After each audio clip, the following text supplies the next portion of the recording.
Hello mga ka-landscape, good morning and good afternoon po sa inyong lahat dyan. Ayan, meron po ako sa inyong i-share kung paano magpaugat ng halaman na millionaire plant. Ayan, sige po mga ka-landscape, kasi magpuputol muna tayo ng millionaire plants. Hello, good morning po sa inyong lahat dyan mga ka-landscape. Ayan, for today's video mga ka-landscape, bali meron naman po ako sa inyong i-share kung paano magpaugat ng halaman na millionaire plant. Ayan, bali ano lang po ito mga ka-landscape, ganito lang po yung pinutol natin.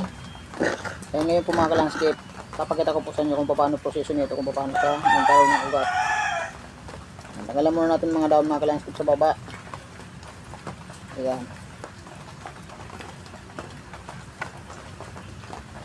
Ito po yung halaman na millionaire plant. Napakaganda ng bulaklak nito mga ka-landscape. Ayan.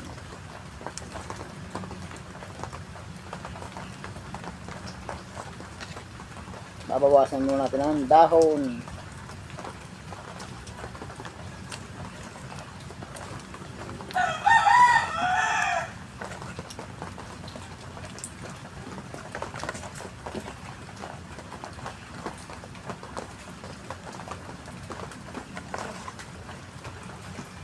Ngayon po mga ka-landscape, ito lang po yung gagamitin natin.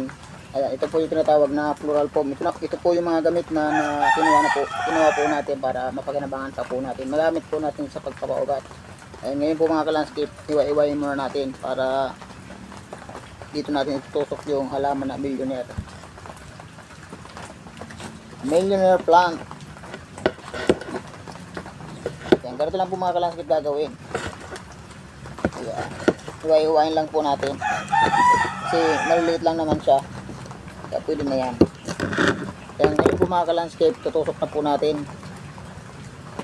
Ayan. Ganito lang po mga ka-landscape ang proseso niyan. Kung paano magpaugat ng millionaire plant. Tutusok lang po natin mga ka-landscape sa floral foam. Kasi ito mga ka-landscape, bali, maliit pa naman. Kaya okay lang na itusok natin sa maliit na floral foam. Ayan. Ganito lang po mga ka-landscape ang paugat ng halaman na millionaire. Gamit lang po ay floral foam. Floral foam ang ating ginamit.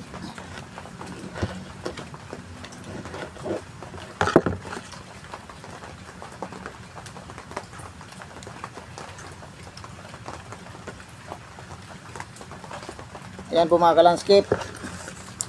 Tapos na po tayo magtusok. Ngayon po, papakita ko na po sa inyo yung may ugat na. Ayan, ito na po siya mga ka-landscape, yung may ugat na tinusok lang po natin sa floral foam. Kaya ngayon po mga ka-landscape, papakita ko po sa inyo yung ugat na hanggang ilalim.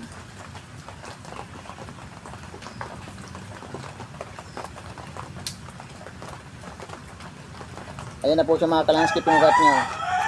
Ayan, ganito lang po magpaugat mga ka-landscape ng halaman na millionaire plant. Sa floral foam lang po tinusok natin. Ayan, ganito lang po mga ka-landscape. Sana mga ka-landscape, mayroon po kayong matutunan sa mga ginagawa ko. Lalong lalo na kung paano magpaugat ng iba-ibang halaman. Ayan, bali sinishare ko rin po sa inyo para kahit paano mayroon po kayong matutunan kung paano magpaugat ng halaman. Ayan, maraming salamat po sa inyo lahat, sa lahat ng mga viewers ko. Thank you.